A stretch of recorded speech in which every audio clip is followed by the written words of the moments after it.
Take a look then at what Todd Boehly and his team have acquired so far this season. The over $700 million spend includes 2 of the top 6 most expensive signings in Premier League history. It's remarkable. That's Enzo Fernandez and Mykhailo Mudryk, both signing also, as you heard David mention, an unprecedented 8.5-year contract, but there is some thought behind that. Chelsea splashed more on transfers in the recent winter window that wrapped up this week than all of the clubs in Europe's other top 4 leagues combined. And as you can tell, there are so many new signings, 15 permanent ones this season. We couldn't even fit them all on one graphic. So lots of young players is the headline on long-term deals, a plan, therefore, with emphasis on the future, but a lot of them still unproven, and now a 33-man squad. As we welcome in Danny Higginbotham and Robbie Mustoe, guys, I have to ask you, the big question is, does this or doesn't it, Robbie, make sense? $400 million in just the winter transfer window. How much of a gamble? It is a gamble. Really interesting what David's saying there. That's great insight into some of the details of contracts and clauses and stuff that it's kind of hard to get to know. So that's really interesting. It's pretty obvious to me that this is a calculated gamble/investment. Todd Boehly and Clear Lake are venture capitalists. They're money makers. And I feel like they're trying to create the best team on the planet, the best football team, and maybe with the thought of, in, I don't know, maybe a decade's time, less than that, they sell it for a huge profit. That would be the ultimate successful plan from them.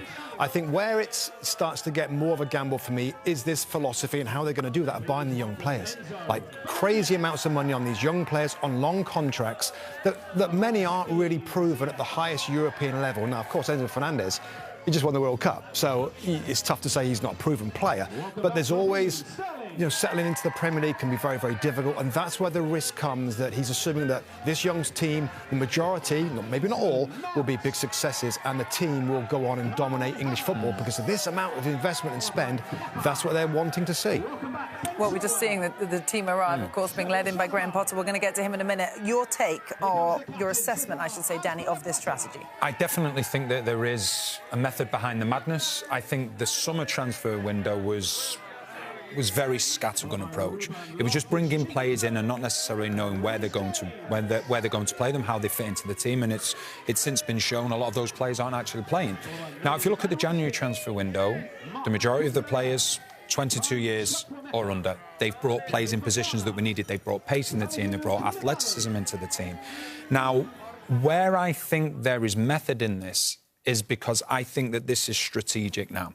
So we all know Manchester City, Liverpool, Manchester United and Newcastle United, they will spend big in the summer. I don't think there's any question about that. Arsenal have an incredible season, but they don't match the spending power of the teams that I've just mentioned. So therefore, I think Chelsea are looking at it and thinking, right, OK, if we can get ourselves into a position in January where we go and spend a lot of money, there isn't that much catching up to do in the summer where the players that you want, potentially Liverpool, Manchester City, Manchester United, and to a certain extent Newcastle United, may want. Assuming that these ones get them to a point where they're not far behind, that they're successful players in the market, It's a good point, though. It is interesting trying to get ahead, as you say, of that busy summer season. Let's talk a bit about Graham Potter, though, because he was hired before all this just happened. Is he the right man for the job right now? Well, in terms of what it seems to have changed over these last few months, and I guess like the philosophy of trying to bring in talent that's got upside, Graham Potter's got upside. And again, they're going with that. So if I'm being honest, I feel like with this amount of